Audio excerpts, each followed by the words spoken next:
បាទជំរាបសួរពុកម៉ែបងប្អូនទាំងអស់គ្នាដែល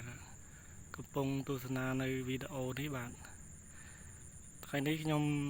សូមបង្ហាញនៅស្រូវផ្កាម្លិះបាទឆ្នាំនេះស្រូវផ្កាម្លិះឆ្នាំនេះគឺល្អមែនទែនបាទល្អណាស់មើលតកគួរដឹងហើយបងប្អូន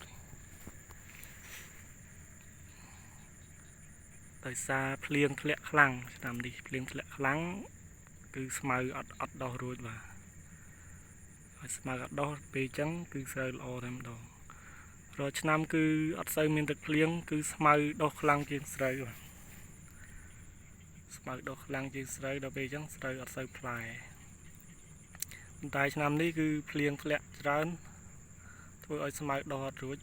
អញ្ចឹងហើយគឺស្រូវគឺល្អមែនទែនបាទមានកន្លែងខ្លះគឺដួលទៀតបាទដោយសារធ្ងន់នឹងកគួរពេកកគួរធំពេកធ្វើឲ្យស្រូវដួល